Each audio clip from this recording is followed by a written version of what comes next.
Let's get a sound test. How's that one? Is that a bit better?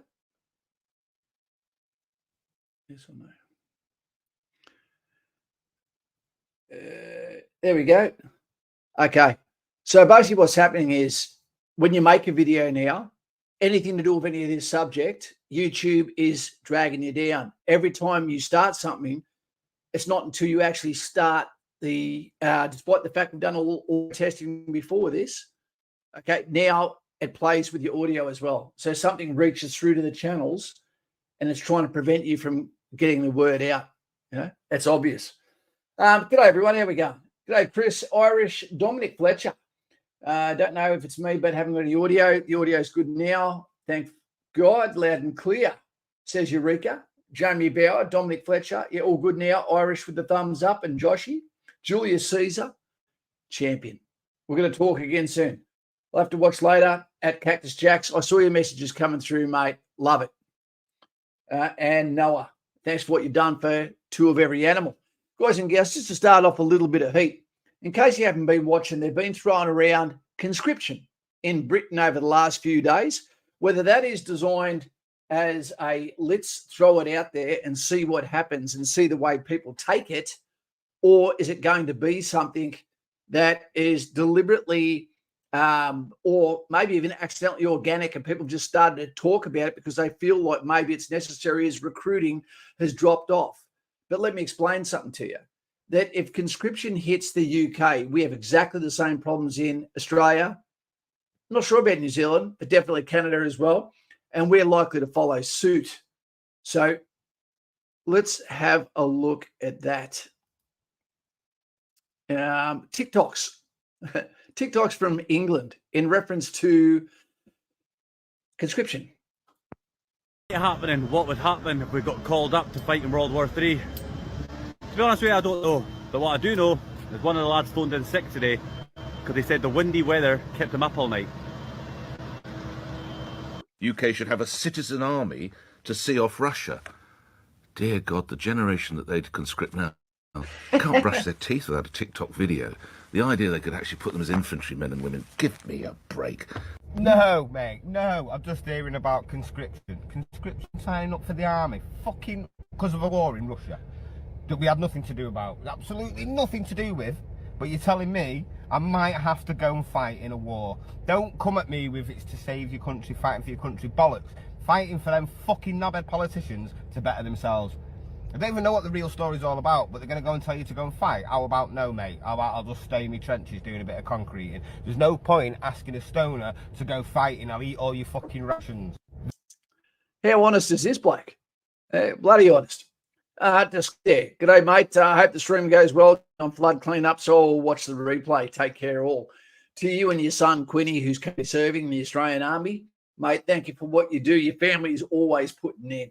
Mate, awesome. Can we get some thumbs up to the great people of Australia who throw in their support whenever other people's chips are down? I love that. Okay, so we're going to listen to a few of these TikToks before we go on. We all understand today's generation. It's not blaming anyone in particular, but we do admit this is the weakest generation in the history of the world. Is that because there's options? Is it because the nation is being led by single mums, okay, and the kids don't have enough testosterone in the household? Is it because the testosterone is leaving? I don't know. But what we do know is we're seeing it not just in military representation, we're seeing it in the trades. We're seeing it everywhere, And I think we're just spoilt for job opportunities where some are more comfortable than others. I don't know. Maybe you understand a little bit more than I do, but it's damn obvious from my point of view. What else we got? So let's go back to this fella. Then I'm going to have a 15 to an hour and a half nap, and I'll come out when I'm ready. It's as simple as that. I'll probably have a joint first. Big clouds of smoke coming out of the trees. I'm going to give myself away for the snipe. Don't ask me. I'm not doing it. This is a message for all the young people out there who are sick and tired of seeing ranty messages from these boomers, these gammony boomers. Don't worry, Gen X has got your back. We're not going out to war to fight for a land that these people all own. We're not going to go and fight some proxy war for oil and tell us it's for freedom. Bullshit. People are more educated than they were. That's why they're not joining the army. No one wants to go and fight in an Iraqi war, killing loads of innocent people just to protect a piece of land that they're never going to own. Okay, I'm going to stop that guy there to put this up. This is a banner I wrote early because a lot of people don't understand where this ties in. So tonight we're going to start a conversation on conscription, national service, national security, military size, and your taxes. So what do we mean by that? I don't know. It's me. I haven't got it audio. Let's see if I can put one of yours up there. Okay. Well, so do we all understand? Do we all understand that you were entitled to national security as part of your taxes, your protection, water, okay, your electricity, etc., and your police, and medical? That's all an understood benefit of being in a civilized country like Australia. But this is one of the first times where we've had a problem where national security is being compromised because the amount of people that are joining, is not meeting up to the level of military required, and those that are doing so aren't staying long enough because of reasons for their own. I believe a lot of it is because of poor leadership, at the extreme case, and I believe that's coming from the Chief of the Defence Force, one of the worst I've ever seen.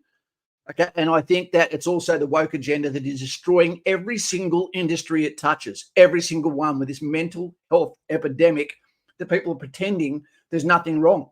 As a matter of fact, the taxpayer is now paying for reassignment surgery for people in the military that have broken their contract to the military by saying, I'm joining as a man, now I identify as a girl. That should be, see the door, get out. You've got bigger problems than what we can fix. And the problems shouldn't be fixed with the scalpel for starters. But they're adults, let it be. But national security, we owe our people the security of their borders. A proxy war overseas, I understand there is a little bit of grey matter there where it might be, well, if we don't help others that scream in the dark, that can't protect themselves, for example, that could quite easily be a woman next door. If you don't go and help her, does your daughter deserve to be helped one day when she screams, taking into account the karma that you caused, by not assisting others when they needed it? So sometimes you've got to do the bigger good as long as it is for a good, righto? And it should be a coalition of the willing as well. You don't want people fighting that do not want to fight, and you definitely don't want them to your back. So national security is an obligation for the country, and our politicians provide. If people do not join, if they cannot have that national security, then it needs to be enforced. People need to be pushed into that position. Should people be forced to fight overseas? That is a different question too. Conscription, national service to save a generation, to protect the borders internally, domestically. That's different. If, say, for example, that we've got trap fit there. No, we'll go with, wait a second. We'll go, hey team, who are we going to go with? We'll go with Brady Cars for this one. So let's just say Brady Cars gets called up for national service or for conscription, and it's for a fight overseas. I don't think we should be allowed to call on him to fight overseas against his will and potentially lose everything that he's ever lived for and educated himself and law-abiding citizen to die for another person's war. I get that, and we should have enough volunteers when asked for. I get that, and that's always been the case in Australia, including the national service, where people still, despite the fact they were called up for national service, still volunteered to go to Vietnam, etc. There was no one that got pulled screaming onto a plane to go and fight. Okay. Having said that, if the borders of your country are in trouble, like we're seeing in the Ukraine now, and they catch you trying to leave, then there's a special word for that, and that is a deserter. Okay, that is letting down your country. You don't have an obligation, and that is like saying that I'm going to climb out the window and run away if someone's trying to come into my house to hurt my family. No, I'm not going to do that. I'm not going to protect my own. Having said that, I still wish to retain the right to vote, so that other people have to fight and die knowing that I'm going to escape out the window. That's not good enough.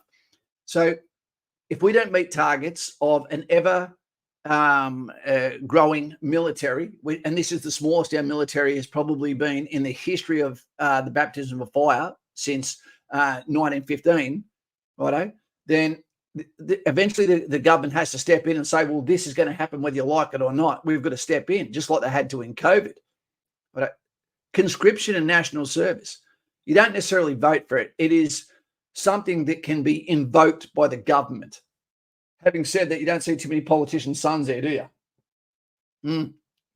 So, national service, military size. Our military is too small.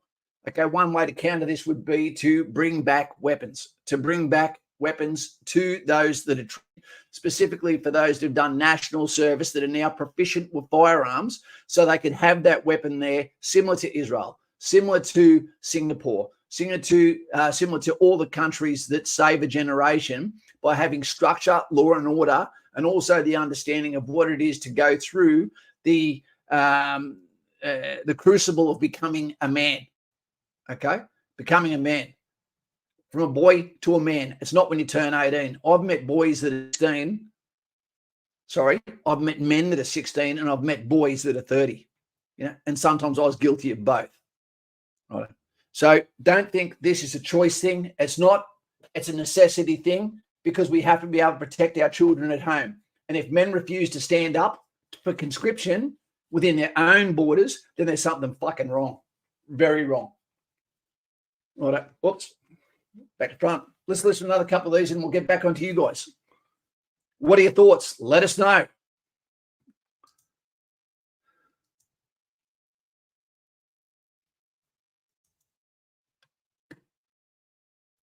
Young people get nothing but abuse in this country from old gammony people like this. And to be honest, they work damn sight harder than we did when we were in our 20s, and damn sight harder than the boomers did when they were in the 20s with the 1 hour lunch breaks.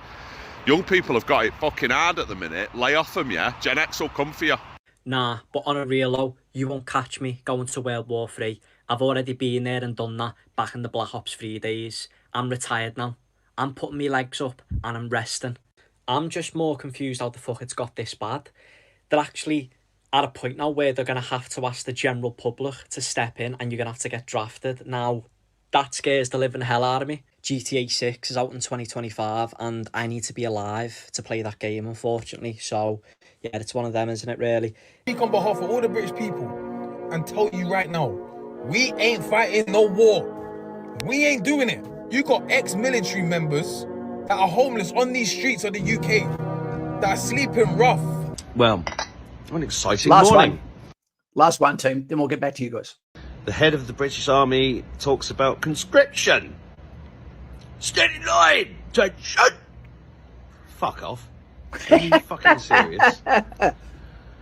Every single war that's ever happened has been made up by the same people in the same fucking clubs.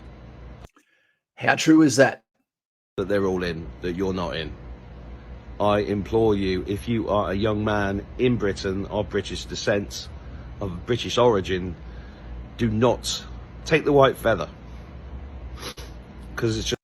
The white feather, for those that don't know, it originated in World War I, and it was put by civilians into the letterboxes of men who refused to go and fight overseas. So people that were not fighting themselves would put a coward feather in the letterbox of someone else who hadn't fought, or maybe even had medical reason for not being there, and then they were shamed. Some of those people took their life before people realised that they weren't allowed to serve. Tragic. What are your thoughts on this, team? Let's have a look at this. What are we going? Don't be a coward, someone said there. Want to be Doug? G'day, Dougie. How you going, mate? He's got COVID at the moment. Hey, Kaz, glad to catch a stream while I'm in isolation. You've got to keep it isolated. Okay, Brady, I was a fitter armourer and I'm still on the tools. Wouldn't take me long to get back into the gunsmith duties. Roger Ramjet, I'm still fit enough to be a pogue, even at the age of 58. There you go. He's ready. Eric the Viking, how long does training conscription to fully trained soldier take in Australia? We've never had really conscription, mate. So who knows? Because Australia has been known for a country of volunteers. Having said that, sadly, we were misused, many times by hierarchy, by foreign leadership. Our own leadership was actually quite good, and had some masterful results on the battlefield against some of the best tactical commanders of the modern day. But there you go. Hey, Kaz, can I join the military with a criminal record? Or it depends on what it is. Daniel, it depends on what it is. If it's to do with violence, normally not. If it's to do with drugs, normally not. Violence, funny that. We're asking you to be sanctioned statements, but don't like it when you do it off your own back. We'd normally call that initiative, wouldn't we? Righto. The video we're going to get to, team, and the reason why this is all coming around is because some soldier, they will never do it, Kaz, without a culture shift or republic that protects the right to bear arms. Okay. So you do have to remember, some soldiers, we don't have a vote in this. They don't care if you don't want to do it. If you say no to it, you have two choices: jail, okay, or you're going to go and fight. Simple as that.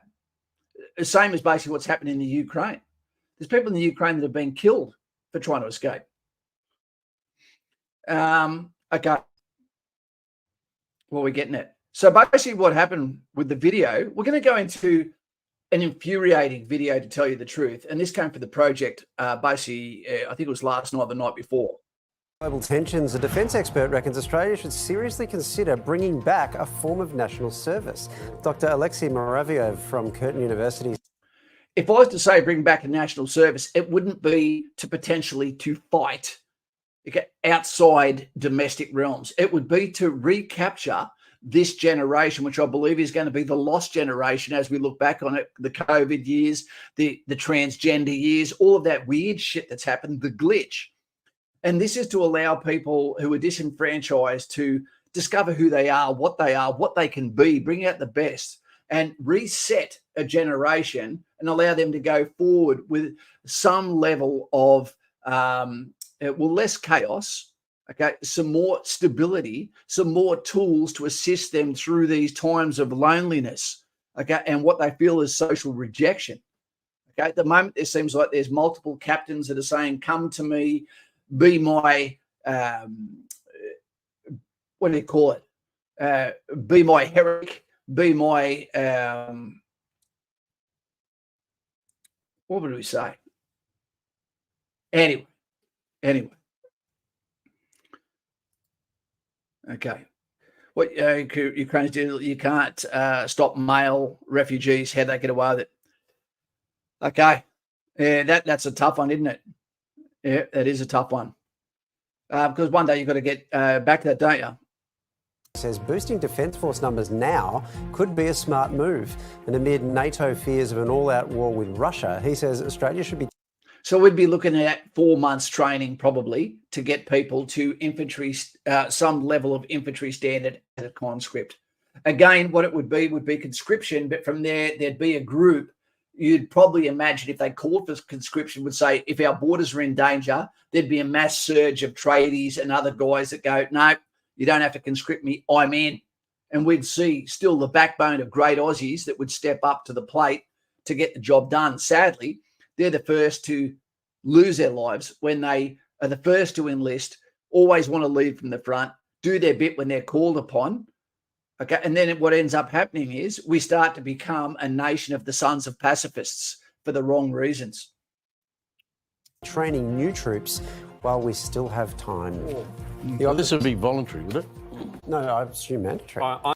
And before we move on from this, you've got to be able to say conscription is something you do almost at the last moment when the problem is getting to a scale of almost, what would you say, catastrophe. So who is it we're supposed to be fighting? Who is this geared towards? Is it Russia? Is it Iran? Hopefully not, the cradle of civilization. Okay, is it against China? Tell us who it is we're preparing for, or is this a straw man where they're just trying to create something? I don't know. I'm in, I reckon. It'd be an honour to serve. I don't know, the country... Does the country want me? Well, you heard the response. Yeah, they didn't. I reckon if I did, I've often thought about what I would do in the military. I think I would be in charge of memes and morale. Yeah? Oh. Yeah. Like in the old days, like there's like people in the band. Yeah, exactly. There were like entertainers would go, you just do it from within. Yeah, I would just go around and I would spread some gossip and I would just keep everyone... There's enough of that. Okay, while we're here, Liam Spencer, I go to Kapuk on the 19th of February. Anything I should know, or before I go, okay, it is to have a great sense of humour, maintain that. That'll get you through. Sense of humour, and don't quit. That's all you need. But it'd be fun. You'd be like the radar from MASH. Yeah, I'd be. Yeah, The I'd definitely. annoying one. Chris 98, yes, it'd be less training. Yeah, it would be. They'd cut out things like march out. So it'd cut out a lot of the things that they may see that is required for a professional soldier, and it would be giving you the bare minimum required to get you through the door, or depending on the sliding time scale, to get you into the theatre of war or battle. For example, Kokoda. No, Pricey. That'd be you. I'd be the guy bringing everyone together. I'd be running social events. I'd be, in charge of the parties. I'd be a great guy to be involved. That sounds like the kind of military we need. What is the military, by the way? That saying just then made me so goddamn angry. Already we hired these heroes, potentially, 100 points in advance, who aren't asking for that. We hide them behind inadmittedly. Geez, I'm losing it tonight. We're hiding them with no voice to speak for themselves, while I believe getting led badly in many areas, and now being fun poked at by a leftist agendaed TV channel by the likes of this guy. So what is the army? How about you have a bit of respect? Sounds like the kind of military we need. What is the military, by the way? I don't really know what goes on. Just an audience. The military, mate, is the backbone of the civilization, which is Australia. We come from a land of people that step up, whether it be a cyclone, whether it be a bushfire, whether it be a drought, whether it be a war. Okay, that's what we do. Don't make fun of it. You, isn't it? Yeah, exactly. Pricey. Exactly. Well, given what we saw last Friday with those protests against Australia Day, good luck for any government trying to introduce that. It just simply wouldn't happen. You don't get a fucking choice. That's why it sucks so bad. You don't get a choice. And every time it's been considered, Australians step up as volunteers, and then we lose a lot of those volunteers, and a lot of their bodies didn't come home either. They didn't ask for thanks.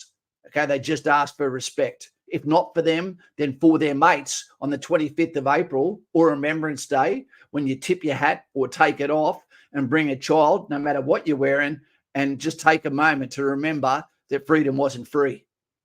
And I don't think, I don't think national service would work in Australia now. I know, but transgender seems to. The vote yes seems to. Okay, COVID mandates seem to. This guy should know better. It was very controversial during the Vietnam War. I missed out by 1 year having my marble drawn out of the barrel. Well, I wish they had have. Because most of the people that came back from doing national service actually wanted to stay in when they got back and absolutely loved their time around their brothers. And let's make this clear distinction. You can hate politicians in Australia. You can hate the leadership in the Army, Air Force or Navy, but I've never met anyone that hated the organisation that they call the Brotherhood that they were part of, that gave them a place and understanding where they belonged. And that goes for our proud Indigenous people that served in all of our conflicts, who felt the first time that they felt equal to everyone was when they wore the uniform, carried the rifle beside their brothers, regardless of colour, regardless of season, weather or terrain. Wow. And so I just don't think it would work. I mean, yes, we need more people in the military, but we need to recruit them. We need to give them better job prospects. I don't think telling people to do it. I mean, you think of anyone under the age of 25 who would go if told? You've got to join the army. What if you got free university with it as well? That's well, if the you other got free sweetener. uni and no HECS debt, maybe. So the people from the project think that everyone's ambition is to go to university. Okay, I do think that offered as a solution, so you go in there as an older person at no HECS fee and you go and you do something, you contribute to the country academically, fine. Okay, but what about some sort of land grant to people that have finished their career? Press like if you can, team. I don't know if it makes any difference, but yeah, give them some sort of incentive at a certain point of time. Yep. Yep. I'd love to see millennials there being like, at war, so boring, just firing that off. That makes me want this motherfucker conscripted, and I'd put him up the front as a scout, and I'd be making noise with a tambourine behind him, hoping that the enemy get to see him first. Let's get rid of him with the bathwater. What do we got here? Roger Ramchak, many countries have compulsory military service. I'm pretty sure every Israeli is trained. Yes, they are. Been there many times. And all the old men in Ukraine are stepping up. Yes, they are. The reason why they're being so successful is because of their national service and also because of their proficiency with weapon systems. Yep. Doing what you have to do for survival. Absolutely. You know what? And they didn't run. They stay, they fight. And I hope that the pain that they go through in the future was worth the rub. Absolute patriots. Righto. Let's get away from that. I don't know what's going to happen when we go to this now. Wait 2 seconds. Okay. Mr. Wallace says, hard times create strong men. Okay, here we go. Strong men create good times create weak men. We're seeing that right now in Australia, and weak men create hard times. We are in the weak period, and national service may fix this. Absolutely. And think of every single one of those young people, teenagers that are out there, you know, that are at an age where this could actually save their life from the depression, from self-deletion, because they have friends, structure, skills, tools, okay, a brotherhood to help them up, to get told when they're wrong. You know? The army should never be bending towards civilian standards. It should be maintaining them. The biggest thing we're doing wrong in the Australian Army, Air Force and Navy now is creating a mixed set of standards based on gender, based on colour, based on you name it. And there is pay scales that are exactly the same for people that produce less. And that is wrong because it creates division and it creates resentment. And everyone knows that. So it's inexcusable. Something as old and practiced as the military isn't on top of this. Someone needs to go. Now, this is a video I picked up yesterday. You may or may not like Mr. Tucker Carlson. I quite like him. It's pretty upsetting seeing how many people take the piss about our military and how much they take it for granted until conscription and national service comes. And that testosterone lacking, soy milk drinking homo on the far left, you know, I say that in the kindest kind of way, he would shit his pants and cry if they called him up, guaranteed. So what we're going to do is we're going to add this on so you actually see what actually inspired tonight's video, other than this call for British conscription, which is a massive one. Because if you see that getting called for, that means people already identify there is a problem that needs to be fixed. And the Britain is talking about it now. If they're talking about it, then it means it's on the table. And if it's on the table, it's probably on the table for Canada, Australia, and New Zealand as well that are facing the same problems. I believe this is the smallest Australian army has been in history. You know, while our population is getting bigger and bigger, supposedly, and that's because of immigration, what we're seeing is the army's done exactly the same but smaller. That doesn't make sense. To have a country of 27 million people, we just went over that the other day, and we've got one regular regiment of infantry, and it is completely undermanned. So much so they have to link battalions together. We're in trouble, team. We're in trouble. And I believe it's a leadership issue, and they need to take accountability for this, get the standards back up. You know, no PFA, no pre-enlistment fitness assessment. It should simply be you turn up, your attitude is good enough. You've got a criminal record, you've got a problem of drinking, no worries. We'll put you on the dry. We'll send you overseas to do some swap-a-roos with the Marines or the US or the British or the Canadians, and we'll inspire you, give you the tools, you know, and that'll allow you to clean yourself up. You shouldn't have to be perfect to join the army because it's a realignment tool by sometimes the unwanted. Anyway. Announced that 3 U.S. troops had been killed and dozens injured after a drone loaded with explosives struck them at a base in Jordan near the Syrian border. Now, none of that can be confirmed. The details, anyway, the location of the attack, and there's some question about whether that's true, but there is no question that American troops. Trump seems to think he can fix the world's problems and stop the wars. Well, guess what? He had 100% on that while he was in term, so until anyone can show me otherwise, he deserves a crack at it. And I believe the world needs him, not just the US.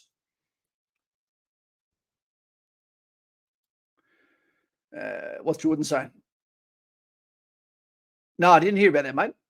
Were killed yesterday, and the reaction to that, mixed with sadness, was highly political, in fact, even strategic. Within moments of this news breaking, Lindsey Graham, the Republican senator... Take 2 seconds for this. This is a senator of the Republican Party saying, hit Iran now, hit them hard. This is someone who's giving an emotional teenage girl tweet to something that could invoke an actual conflict, whether it be from Iran back on US, or on proxies within, the region. This is completely not just immature, but irresponsible at a grand scale, where he should be sanctioned for what he's done. You expect better from those that represent us. From South Carolina called for blood. Quote, hit Iran now, hit them hard, he tweeted. Nikki Haley, of course, piled on. Here's what she posted to X. Quote, as a military spouse, my heart breaks for the families who lost loved ones. Nikki Haley is someone who's losing badly in the primaries against Donald Trump at the moment. She's the last man standing, so to speak. Fails to quit and stand down because she's been propped up by the Democrat Party. Go and try to figure that one out financially. What's she got to say? This shows the barbaric nature of our enemies in Iran, and it shows that they would not be attacking our troops if Joe Biden weren't so weak in his treatment of Iran. We should retaliate with full force, the full force of Americans. Don't you think you should get the facts before you start throwing down tweets like this? They're going to be globally witnessed by someone who's about to step up as a candidate potentially for president. Don't call for a fight before you know the full details. And where's this aggression? And how come none of it is aimed at the southern border, which causes more than 100,000 deaths because of fentanyl overdose in the USA, or the 10 million people that have swept across the southern borders in the last 3 years under Biden, or the fact that Texas has now been completely overrun and your own children can't get to the emergency department, because of the overwhelming invasion of what's occurring, where they're not even allowed to help themselves and are being stopped from doing so by federal agencies. And if you think that America is not our concern, remember, they're our strongest ally. They're on our soil. And if we don't help them, regardless of the fact whether we believe in the fight or not, you may lose them. And you do not want to be standing alone in today's society, globally. And if you think Britain's going to come and save you, when has Britain ever actually come and helped Australia with anything? We're part of the Commonwealth. They receive, but they never give. It's like the church. Strength. It's the only way to prevent further war. If we do not, these attacks will continue. Interesting.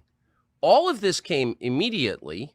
They were joined by Wes Clark, the former presidential candidate and commander of NATO, and buffoons like John Cornyn, who apparently is a senator from Texas, etc., all saying the same thing. Let's go to war with Iran.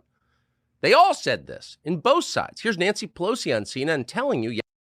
When you have both sides that are screaming for the same thing, that is very, very scary. Very scary.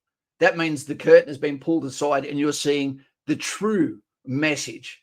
They want this fight to occur. There is another stream I was watching where the gentleman was actually, I'm not sure if it was Sean, and they were saying they believe that the reason why they're actually leaving the forces, it might be this one, leaving the forces out there is like a goat, tethered goat, so it gets attacked and give an excuse to attack back. We'll see more of that in a second. Yesterday, that anyone who is not for this, who would like, say, a ceasefire between Israel and Hamas, is working for Vladimir Putin. For them to call for a ceasefire is Mr. Putin's message. Mr. Putin's message. How much does she look like that Saw doll from the Saw franchise, that puppet?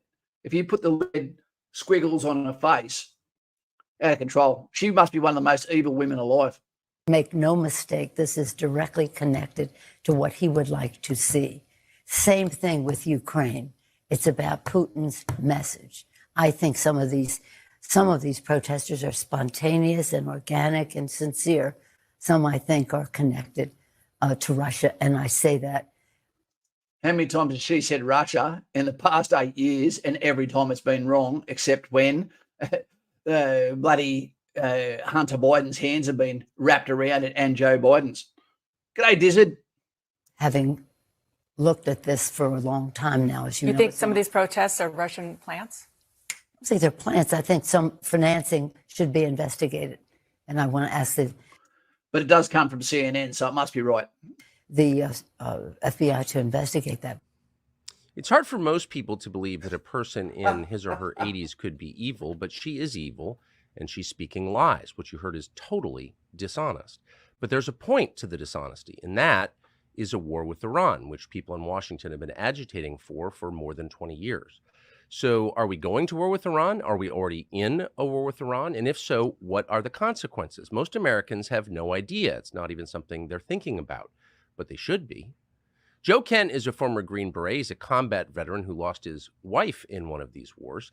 He's running for Congress in Washington State. These are the kind of guys you want in politics. The people that have been to third world countries, developing nations, those that have been to war, and if anything in their fibre is they just don't want to see it again. This guy knows more about it than almost anyone else on earth, and you're about to find out why in a moment. He should definitely be a shoo-in for whoever he goes to represent, because he seems like the kind of guy I'd want to be watching my family if I wasn't present. 3rd Congressional District, and he has an interesting and highly informed perspective on this, and we're honored to have him join us now. Joe Kent, thank you so much. I'd love to see Matty Morris, Zero Limits podcast, jump on their team. There he is right now. I'm wearing his shirt, just gave myself heartburn. The big fella. Hopefully we're doing a debrief on Friday, and that'll be up as well. If you haven't seen #158 or any of the other podcasts, then Zero Limits, that is your homegrown Aussie podcast from a guy that doesn't go on with shit. He's got the pauses. He does my job better than me, that's for sure. So can we get some thumbs up there for Matty Morris, because he does a fantastic job at illuminating police, okay, our veterans as well as foreign veterans. It's a great thing. Replace music, with your podcast. Zero Limits all day. For coming on today. So when you see all of this, and you hate to be cynical, but you really can't be too cynical when you're dealing with the war party in Washington. It did seem like a coordinated response very quickly, moments after the announcement of the tragic death of these American servicemen. What do you make of the response from both parties in Washington to the deaths yesterday? I mean, this whole thing, we've seen it coming, Tucker. We left our troops in these vulnerable locations. Now, Joe Kent, I don't know if he's related to Rob Kent. I normally don't trust people with curly hair, but this guy seems legit. And you're about to hear in a moment, he actually lost his own wife, okay, in Syria. And this is a guy who's done 11 tours of duty. If you've done 11 tours of duty, okay, and you're as proud as this man, and calculated and non-emotional, you should listen to him. This guy is wisdom in a suit. Like on the Jordanian, Syrian, and Iraqi border. Our troops have been attacked, we think, at least 150 times since the October 7th incident began. And so we've seen this coming. This was an inevitable conclusion. So by leaving our troops in these locations, undefended essentially, we left them there as bait because so many people in Washington, D.C. want to. This is what I'm talking about the tethered goat. How many little garrisons is there across the world that are just there, that if they were to lose their life, it'd be a flag, it'd be an RTU home, okay? It would be a ceremony, and it would be a letter to a parent, okay? And then that's it. Continue on. Go to war with Iran. They want to go to a war with Iran so badly that we will prop up the government of Iraq while the government of Iraq is completely controlled by Iran. We spend billions of dollars every single year funding, arming, training, and equipping the Iraqi government so they can turn around and support the exact same militias that just killed our troops. Biden said it himself in his statement. He accused Iranian-backed militants operating in Iraq and Syria of conducting this attack that killed the 3 Americans and wounded nearly 30 more. That is nothing short of saying the Popular Mobilization Forces, which is part of the Iraqi military that we support. So if you look at just the full scope of the way that we have arranged ourselves in the Middle East, who we're supporting and where our troops are, there's no other logical conclusion other than the fact that we have left them there as bait to be killed by Iranians at the time and place of their choosing so that we can continue to escalate towards a conflict with Iran. And like you said, there was a very coordinated series of talking points that came out almost immediately that we need to go and strike back against Iran. And look, we do need to strike back. We can't just let this go unanswered. But if we start taking strikes inside of Iran itself, that is exactly what the Iranian regime wants. They will benefit. Listen to this part, team. Remember, the people in Iran are completely disconnected to their government and their religious doctrine, so to speak. And they are some of the most beautiful people. And we have refugees from Iran, which doesn't make sense because a refugee is meant to go to the nearest country, okay, not get to the best country. And they're amazing people. And it breaks their heart to know what's happening back home and what could be coming. From that, if we start attacking Iran the way that we attacked Iraq, the way we attacked Afghanistan, then the Iranian government, the Iranian mullahs, the Ayatollah, the people will rally around them in support. They won't have a choice, Eureka. They won't have a choice. They'll go where they're told to go, where the politicians, especially when they have lockstep between Republican and Democrat parties. I believe what's occurring is there's a ramp up of everything at the moment in the fear that Trump might get in and kibosh all of this. The neo-hawks, they want the shit to go down. There's a lot of people that make a lot of money in times of conflict. We should be taking calculated strikes back at Iranian proxy groups for self-defense, and then we should immediately get our troops out of these foolish local east and before we're sucked further into a regional war. Okay, great question. Okay, Unknown Heathen says, if World War III happens in your lifetime, are you going to fight for Australia, Kaz? Yes, is my answer. If the army called back on me and said, right now, we don't care if you've got a broken value system, we don't care if we've diagnosed you with PTSD, we don't care how bad your back is, what you can do is come and either be a platoon sergeant, we'll put you at the front so you're out of your misery fast. If I've got to do my bit, I will do my bit. I did my bit for 24 years. I will not shirk from my responsibility as a father. I will not shirk from my responsibility as an Australian son. If that means that I have to end up with a casket, and I'd ask so it's cheaper as well to save the taxpayer some money, but as long as you put a good flag on it and something funny and you all get to sign it from the channel, then, yep, I'm all in. All in. The answer to your question is absolutely yes. Born on Anzac Day. My daughter's born on Remembrance Day. I'm the son of a soldier. Yep, Lieutenant Dan. I'm here for the big one. So if we could just go back to something you said at the beginning, which I think is demonstrably true, that American policymakers have left American citizens in these countries. Quick question. Unknown Heathen, what about you? Question back at you. If World War III happens in your lifetime, are you going to fight for Australia? Unknown Heathen. Are you going to? Let us know. In order to be killed, so they can justify killing more American citizens in a broader war against a very well-armed country, Iran. If that is true, that's evil. That's a crime. And by the way, I should say, because you almost never say it, that your wife was killed in one of those countries as one of those people. You ran for Congress. You almost never mentioned it. Perhaps it's too painful, and I'm sorry to bring it up now. But, I mean, you have lived this. So how is that not a crime? It's 100% a crime, Tucker. Look, I lost my wife a month after Trump gave the order for our troops to be withdrawn from Syria because Trump ran on defeating the Islamic Caliphate, ISIS, and that needed to be done. Unfortunately, ISIS was a byproduct of the Iraq war, the invasion, and all the blunders that we made there. But Trump inherited that problem. We had to deal with it. We had to go take out the caliphate. We did that in very short order. Trump gave the order to withdraw. And that's when the DC war machine, which unfortunately is controlled by Republicans and Democrats and even more powerful unelected bureaucrats, turned against Trump to leave our troops there. And she was killed. And a lot of the justification for leaving our troops in Syria. Imagine this gentleman being able to compartmentalize the fact that his wife was killed in Syria. And here he is talking on it and sometimes meeting ignorance in his face after doing 11 tours. He's got curly hair. He's had a hard life. You know, utmost respect to this gentleman. Absolutely amazing the way he is able to prop himself up. I love it. Syria and in Iraq has been to prevent so-called Iranian influence, malign Iranian influence, to counter Russia.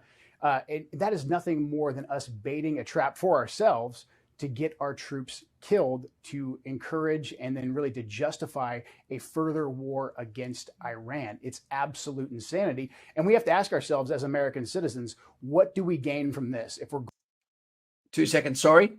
Unknown heathen. Okay, he's at school at the moment. Okay, 100%.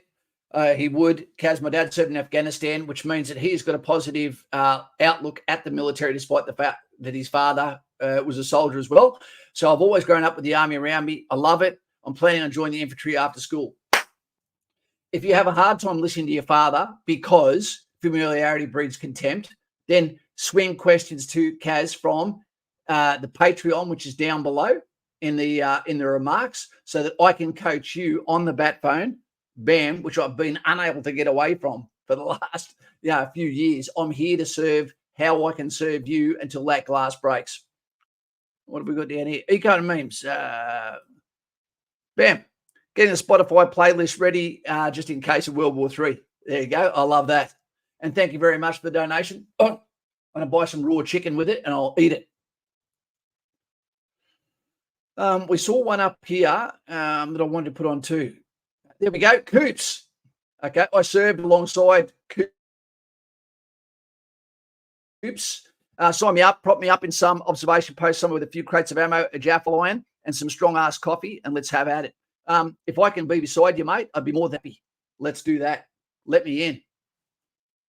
Guys and gals, please do not allow people to ever convince you that the leftist woke voice, despite how loud it is, outweighs the patriotism, the love and respect that Australians have for Australian soil.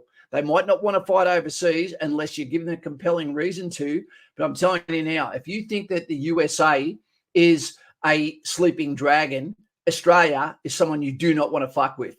Everywhere we go, we kick ass. Everywhere we go with the USA, they admit they wish they had more of us.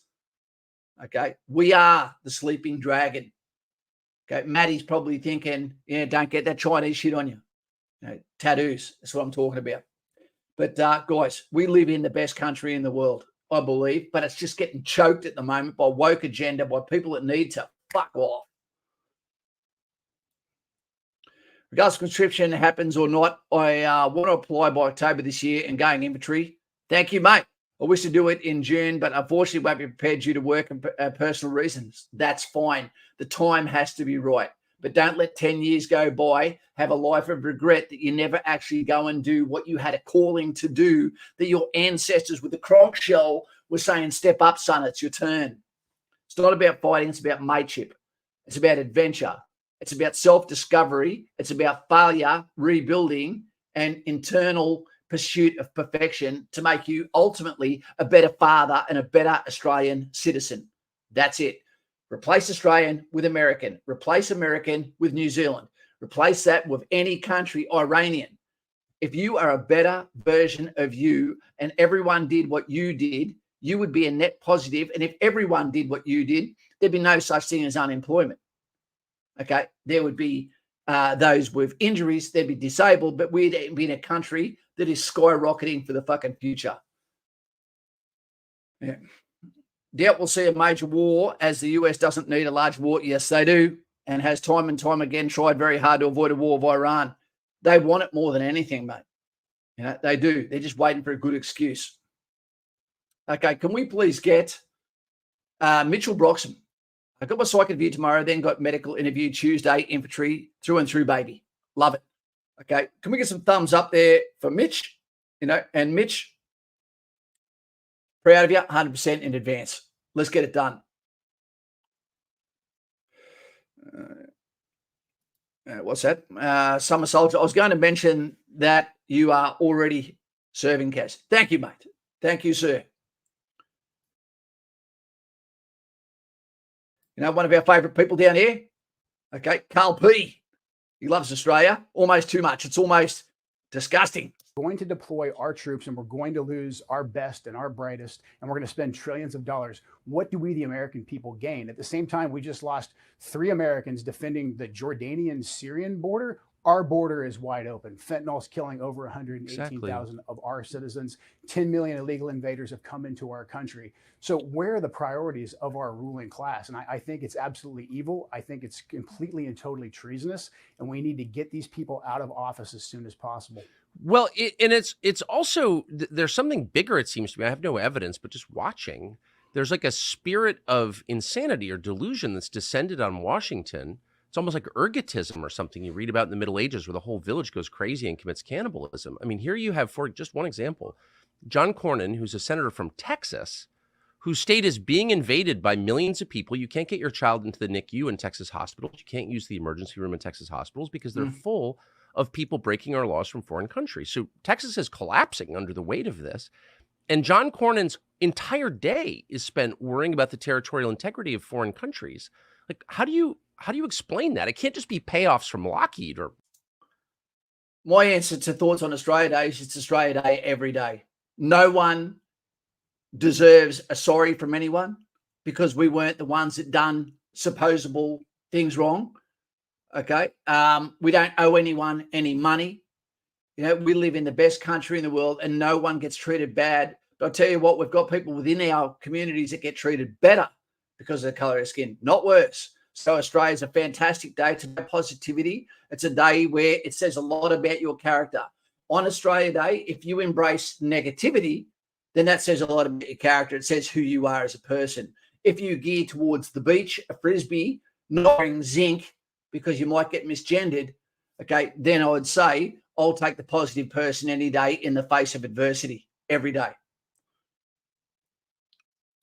Hey, Baze, here you go. Gifted 5 in the trenches with Kaz memberships. Thank you very much. And we've got a whole bunch of people there whose names just turned green. Thank you, mate. Thumbs up for supporting the channel so much as I support. 0 limits on my chest right here, right where my heart is. If I had one on Valentine's Day, remember, Valentine's Day, okay, is to make a Mother's Day or make a mother. maybe it is. I don't know. What do you think? I mean, I think a lot of it is this deeply entrenched mentality in Washington, D.C., which most certainly has financial interests assigned to it. However, I do think there is a lot of people, and a lot of them, like you pointed out, like Nancy Pelosi, are in their 80s, and they've always thought this way, this with us or against us mentality that says, like, hey, you're either for the next war, the most current war and the current thing, or you're with the terrorists. You just are kowtowing to Vladimir Putin. It's the exact same mentality that got us into the Iraq war. You're either with us or you're with the terrorists. And look, Tucker, I would love to come on here and defend neoconservatism as someone who, lost my late wife in these wars, as somebody who lost countless friends, as somebody who fought myself 11 combat deployments. I spent most of my 20s and 30s in Iraq. I would love to tell you it had worked, but it simply did not. And that's a very hard thing to admit. I get into arguments all the time with fellow veterans about this exact same topic. So I think a lot of this is literally the gambler's fallacy. There's a lot of people who think, hey, if we just keep trying, if we keep attempting to spread freedom through the barrel of a gun and trillions of US dollars, this time it's going to work. Let's just double down. And this is, well, how really nice casinos are built in Las Vegas off of this exact same mentality. So I think that combined with the financial interest from Lockheed Martin and every single defense contractor, and putting someone like Lloyd Austin as the Secretary of Defense, who's still on the board at Raytheon, I think that factor with that. Follow the money and you will see what this is about.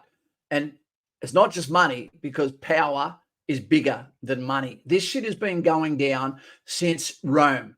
in the Senate. And remember, those in the political sphere, whether they be Republican, whether they be Democrat, they owe each other favors. And one day they'll call upon those favors. You know, we just saw Kari Lake actually out someone from the Republican Party with a phone call that she recorded where she was getting bribed and being basically told, name your figure, just to step back from the podium for 2 years so they can do the hit job on Trump, get him out of the way, then go back to game as normal. Treason. Mentality and people not being able to admit that we got this wrong and then making adjustments to our policy, I think that gets us in this current situation, because it's actually challenging to thread the needle. Like, where do we go from here? We can't just let the Iranians attack and kill our people. Right.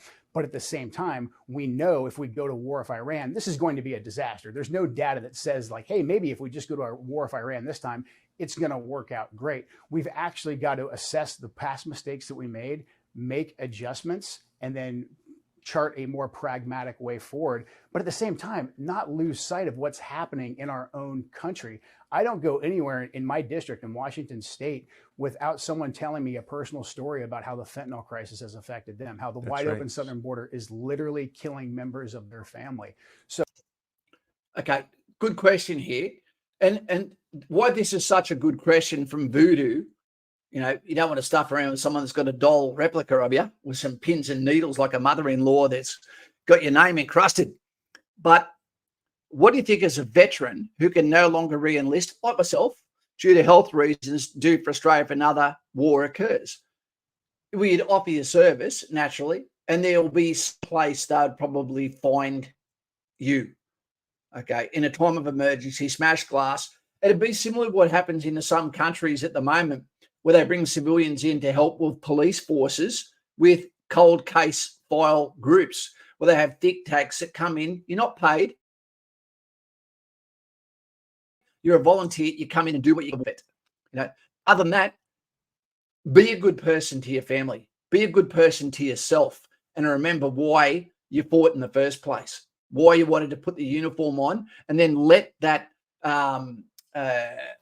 ferment through the people you care about, so they understand on days like Anzac Day, Remembrance Day, and Australia Day that Australia is worth fighting for.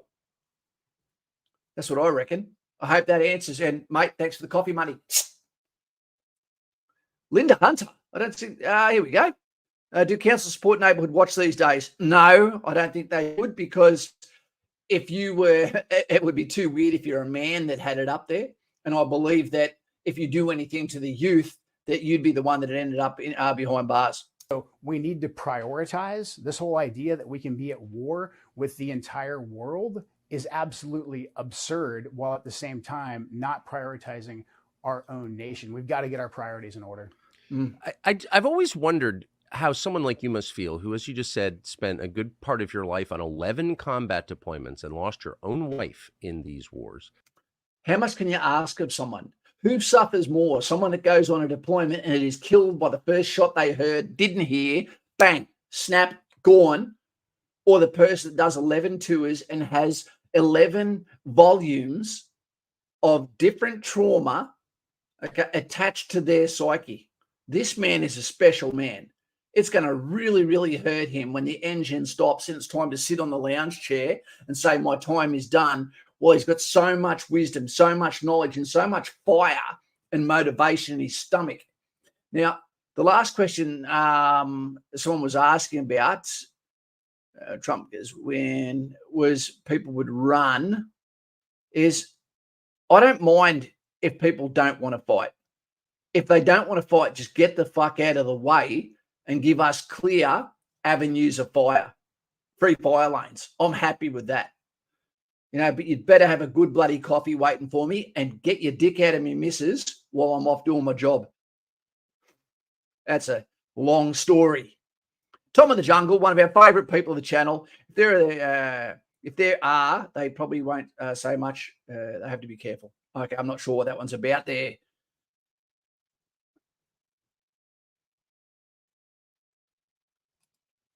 This guy Kaz was the best ES1 could ask for on sub 1. Dude, Thank you, mate. Thank you very much. Is it because I didn't go by the rules? Because I'm in love with the institution that is Army. When it fights the fight that is essential for the safety of Australians and those that can't fight for themselves, having been to a country and had to stand by while those that couldn't fight were not protected, it is something within my soul, you know, my deepest part that believes that men are supposed to step up to the screams of those that can't defend themselves. What you walk by is what you own. We got taught that, and that's a very hard thing to live by because it means you get yourself involved in shit that maybe you can't fix. Here we go. Simply 8. Thank you very much for the donation. 10th Legion. Julius Caesar's favourite Legion. Patriotism is an all-time low in Australia, and that could be because we're in good times. Retention rates are horrible. Yes. Defence struggling. What caused this? It's been going down the drain for the past 7 years. Absolutely. Absolutely.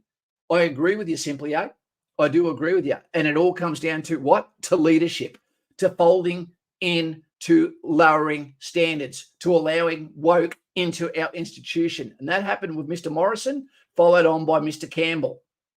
The buck ends with them because they're the guy at the head. They're the captain of the ship, so to speak. You've got to blame them if they hit the fucking coral. Language, but it makes me sound sexier to some. Okay, so I can't see Gen Z reacting well when the government says time for conscription. When does Gen Z react well? They don't seem to ever react well. I've seen the best people of my life from Gen Z, but I've also seen the worst. How do you think they'll manage that lack of patriotism honour to the flag? Well, they've got to be very careful that they don't step into a lion's den. You notice they never do it around a pub. They never do it on Anzac Day. They never do it on Remembrance Day because they know, that what they're doing is wrong. Okay, 11-2 is lose his wife. He's still fought. Yep. This guy's going to hold back the Persians from Thermopylae. Understand that Persians, Iran, same people. Jacob, how does a country with such little patriotism and love for this country fight? Because I think it's the illusion, Jacob. I honestly think it's only an illusion that that's not there. I believe that Australians are as patriotic as they've ever been. It's just there's a loud group of those that are completely disenfranchised, maybe mental health, that are following a banner of extremism that they don't even understand either. Who knows? Who knows, mate? I haven't seen his name before. I don't think unknown who that I plan on joining without conscription. That's good. I'm currently 17, turning 18 in a few days. Well done. All of a sudden, at 18, it doesn't make you a man, but what it makes is you responsible for your actions in a court of law. So make sure you do things right. Take your time. Guys, get on Patreon. Let me have these one-on-one conversations with you in the comments below. You'll see that link. Press on it. Okay, become part of the Black Legion, and we'll have a community conversation with you, and we'll help you through the hurdles that you cannot get the answers for from DFR. Liam Skywalker. On a side note, Dean, it's Dicko. I'll see you tomorrow. Danes will be inbound, so will I. Let's get coffee and chat. Be aware, my daughter's first day of high school tomorrow, Dicko. So I will be back home by 9:30. Okay. Can't wait to see you. Dave, don't go broke there, mate. Don't go broke. But thank you for that. Red Rooster obligation there. If it makes you feel better, at the moment on my ASX account, we're losing about probably $3,000 a day, because of the instability in the world at the moment. But, you haven't lost anything to yourself. I reckon Gen Z will toe the line absolutely and give their life. They are aching for a cause and they are easily led. There you go. Matty, a different angle. Yep. People are desperate to belong to something. That is a fact, team. It's always been a fact. Hit the like button if you can. You're probably watching this on your TVs. I like that comment, mate. I didn't believe the Gen Z is weak stuff because I thought it was some echo chamber online, but I went to the cities and it's just full of weirdos walking the streets. But that's because the normal people are inside. Remember, we got rid of institutions. Okay, we've got rid of the institution of fatherhood, which is destruction. Plus, we've got rid of secular religion. Whether you believe in it or not, everyone should believe in the 10 Commandments. Don't put your willy in the next door neighbor's wife. Don't take my shit when my doors are unlocked. Don't kill your neighbor. Don't do all of these things. It's pretty low hanging fruit, but we've got all of these people that are so patriotic to the LGBT community, so patriotic to every cause except following the law, providing for your country, and being a good person, and making sure they also dye their hair a different color so you know exactly who they are, because it's all about making a scene. That's what I believe. When you're denounced as a tool of Vladimir Putin, or in the last race you ran, neocons subverted your message by claiming you were a CIA operative when you were arguing against the CIA's paramilitary involvement in these countries. I mean, the whole thing was so dishonest. But how does it make you feel? I don't think you need to prove your loyalty to this country. You already have. To be denounced in public as a traitor to your country. Wouldn't you have to have your mouth guard to say that to this guy? Or would he just look at you with some kind of weird glint in his eye, like he wishes he had his Spyderco behind you at the midnight and just with night vision goggles making that movie sound when they turn on? You'd have to punch out the guy that said it to him on his behalf so he didn't have to lower himself to the bigot that was trying to get him to react. And here's one. We all talk about younger generation lacking patriotism, wholeness, weakness, etc. And everyone hating the idea of conscription. Guess what? Conscription will fix that. And we saw that happen with national service for Vietnam. Initially, they did the draw. They called people out. They called them in. And then the people got the mateship and went, I fucking love it here. But sadly, when they got back from Vietnam, their time and tenure was done. And then they got a bus ticket home. And then for the rest of their life, told stories about how good it was and how they wish they were back in their uniform. We're almost done, team. We'll get out of here soon.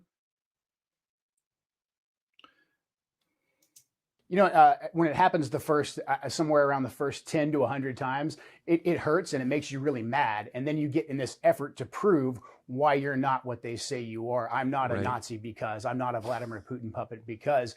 But then you know what? Actually, or somewhere around the 101st time and the 1000th time, you can only laugh at it because it's so preposterous. The people that are arguing that we should forfeit our own territorial integrity for the territorial integrity of, I don't know, Ukraine or the Jordanian border, those are the people that will call us traitors, especially when the vast majority of them arguing for this have never had any skin in the game. As a matter of fact, I think the vast majority of them don't know anyone personally who went over and fought these wars.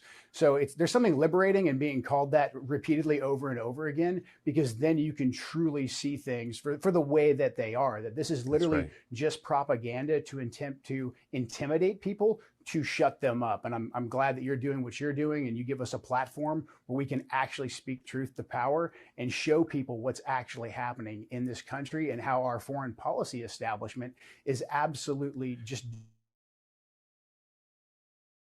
really destroying the United States to make us sacrifice our republic for an empire that does nothing for the American people. Amen. So nicely put. And I would recommend, the famous Eisenhower speech at the end of his term around 1960 or 61, the military-industrial complex speech is worth watching. So let me just ask you one last question, because he called it 60 years ago. You referred to what a war with Iran would do to the United States. And I don't know that a lot of people in this country fully understand what Iran is as a nation state. It's not Afghanistan. What do you think the immediate and then longer term effects of a war with Iran would be on the United States? Immediately, it would be very bloody. I have no doubt that we could probably defeat some of their air defense and go in there and have another shock and awe campaign. But this is very interesting to listen to, this bit here. And I've never heard that one before, Douglas Darby. Never trust a Campbell. There you go. Again, like we saw how the shock and awe campaign in Iraq really didn't actually work in the long run. So I have no doubt that we'd have some immediate results that people would cheer about here in the United States. But Iran, Persia has always been an empire. It's been around longer than any of the other players in the modern Middle East right now, and they are not going anywhere. And right now, Iran has a lot of internal problem. They have a lot of internal strife with the Ayatollah and that government that's only been in power since 1979. But again, if we start conducting strikes in Iran, everyone in Iran will rally around their leader and they will become even more revolutionary. And then we will have Iranian proxies throughout the entire region that will be conducting attacks just like we had in Jordan. And really in the long term, Tucker, the axis that has been built really since Putin invaded Russia and we decided that since Putin invaded Ukraine and we decided we were going to throw this massive sanctions package at them, China has come in as a major player and we are deeply compromised by China. They control a lot of our economy. They control global manufacturing. They're deeply embedded in Wall Street. And they've also made deals with the Iranians. They want access to... Unknown Heathen, your honest opinion, Kaz, do you think World War III will happen within the next 10 years? If it doesn't happen, then it's probably not going to happen. This is by design. There's something happening at the moment that we do not understand. And I believe there is those that aren't smart enough to realize they do not have the power they think they do to control what they're creating. So I do believe there is a major fight that is going to occur. I do not believe it'll be troops on ground. I believe it's going to be a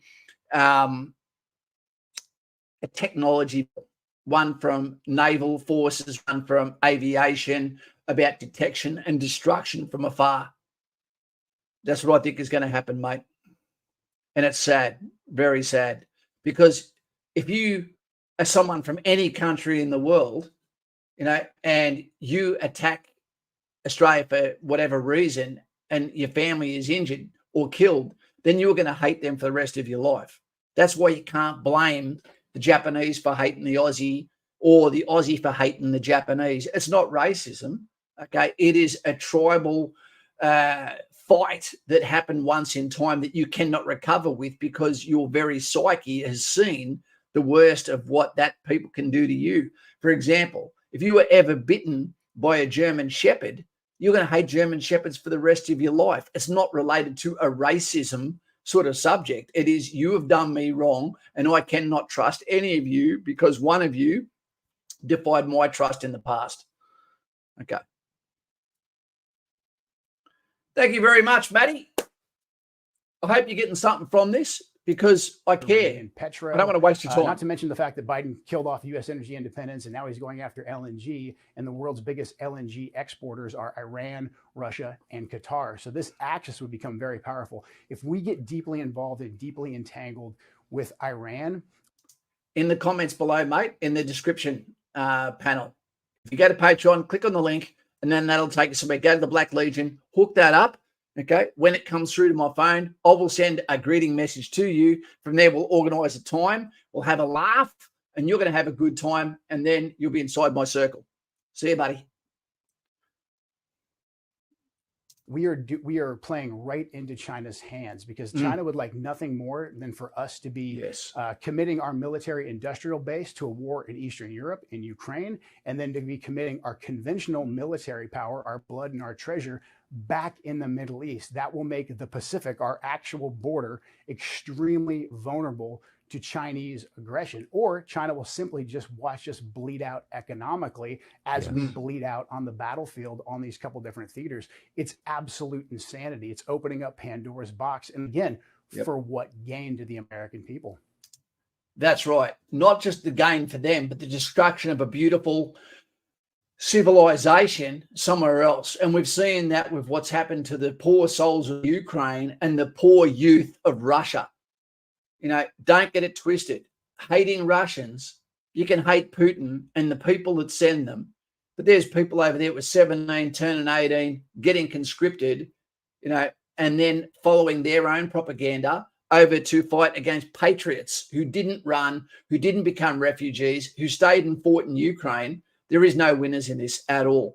Now with this one, I think throughout history, conscription has only worked in countries where the threat of war is very apparent and feels real. So I don't think it's just Gen Z, but people in general. I'd put a spin on that conscription usually comes after several waves of volunteers. You start to run out of volunteers, they still need more. So conscription comes in as a tool. And that jimmies people off the chairs from out of their air conditioning and the cuckolds from out of their house and sends them to join the people that joined of their own accord. Yeah. It's a natural byproduct of running out of volunteers. I mean, I think that's the most reasonable, common sense based, G'day, factual Grumpy. How you going, assessment mate? I've seen of this from anyone. And the fact that you're not in Congress tells you a lot about the forces you're up against. But Godspeed. Joe Kent, thank you for summing it up for us today. I appreciate it. Yes. Thank you so much, Tucker. I really appreciate it. Thank you. Well, mate, honestly, Free speech. You may or may not like Tucker Carlson, and I've never met anyone that doesn't like him. I think he's kooky, but I absolutely love the guy. You know, because he says what most people won't say. And then when they kicked him off Fox, he went and created his own show, and here we are.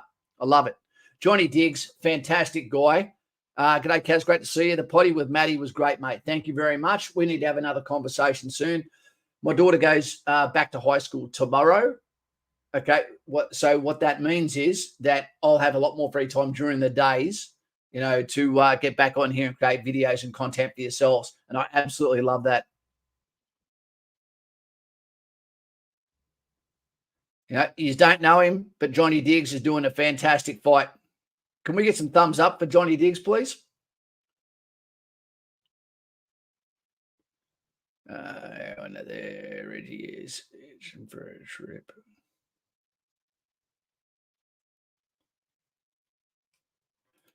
Okay. Kaz, when are you chatting with Willie OAM? On Friday, I believe I may, if he's going to be at the debrief that's being held by Maddie from Zero Limits. So that'll be interesting. I've never spoken to the fellow before. Okay. Do we have any questions before we get out of here? We'll have a look at a couple of more of the British individuals and understand that you probably won't have to conscript people if the wolf is at your door. Okay. I believe these people are speaking from the perspective of if you were to ask them or force them into a uniform and then send them somewhere to fight against another country that has done them no wrong. That's a completely different thing. Completely different thing. The white feather's the thing they used to give out to people who refused to go to war in the First World War. I was brainwashed by that bullshit when I was a kid. I joined the military when I was a kid. I thought I was serving greater country. I'll give you a quick story here, Tim. I'll give you a quick story. It's not bullshit. It's not. Because one of the operational tours I was on, I remember with my section of infantry, you know, we come across a church, you know, and it was the best and most beautiful building in that entire village and probably the only waterproof building, funny enough.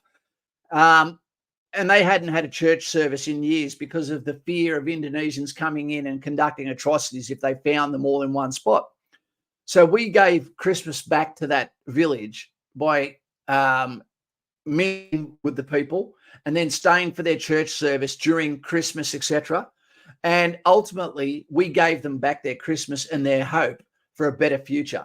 They then invited us to a tribal dinner where the men eat first and the guests eat first. And I believe we're eating dog. Yeah. So when in Rome. But, you know, we do so many micro great things in foreign countries, and that actually giving hope to people, as long as it's not a position where you're taking the hope back off them when you leave. Jordan, Kaz, would you blame someone for fleeing conscription if they rejected from joining as a volunteer for some significant issues? Why should they die as conscription if they couldn't volunteer? I would blame them because you wouldn't need to, because they still accept the conscription anyway, I believe. Because the conscription would take you at a lesser level than what would have been as a professional soldier in a time of volunteering outside conflict. It's a completely different thing, sadly, mate. Kaz, just wondering what your thoughts are of the Army's gap year program. Is it worth before uni then go into reserves. It absolutely is if you're doing university. But my fear for you is if you have that as a side hustle, that you're going to get so involved and love it as opposed to the study that you're doing, hopefully for a university degree that you're absolutely passionate about. But the fact that you're getting paid and there's blocks of periods, what could happen is that can affect your university studies. So be very careful. It will affect tertiary studies.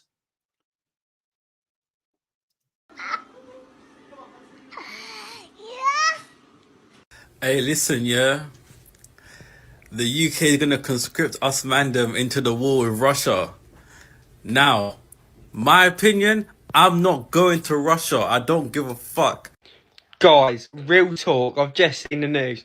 So, British public could be called up to fight if a war commences with the UK. Can you imagine our British public going to war? Not a chance, mate. Sorry, you're going to be sleeping in the man barracks. Oh, I identify as a woman. I can't go in there. No. This guy won't have any problems. He won't be able to see his toes on the scales. He'll be fine. Yeah, I can't stand it when people mock it. They might be trying to be funny, but we're in hard times that are coming because we've allowed for social degradation to occur. This is not good times. It's not good times for us, and it's definitely not going to be good times for those that are on the other side of this strategic campaign. There's nothing funny about conflict at all. Kaz, before you go, I just want to say thank you, and I leave for Kapuka in 11 days. To all the chat thinking about the Patreon, please do so and chat to Kaz. Good on you, Jacob. Thank you very much, mate. And again, awesome. I can't wait to buy some raw chicken with that. Guys and gals, we're going to get out of here now. Thank you very much for tonight. This is a very important subject and maybe one that's going to touch you. Keep listening to what you can see and understand that the war machine seems to be trying to make this occur. And if you follow the money, it makes you wonder why, because we don't have a problem with any nation on earth, really, do we? We don't. Favorite food, Chinese food, MSG, love it. So guys and girls, love your family, love your mates. And remember, conscription for inside your own country, it should never get to that. Okay, and I don't think it would. If you said Australian borders girt by sea was in danger, I believe we'd have more volunteers than we could actually handle. So conscription, no. National service, I think yes, it's time.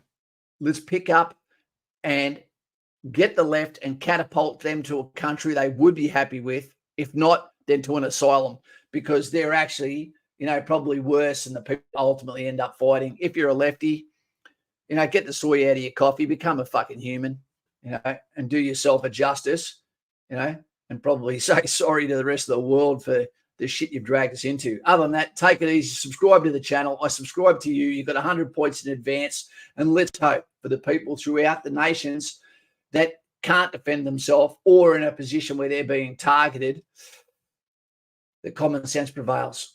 All right, take it easy, and ASX, go easy on me. Thank you, everyone, thank you for your donations, and thank you for your excellent comments or acting like a human tonight. All the best to you. And let's hope it doesn't get to conscription. See you later, but I believe the war drums are coming. See ya.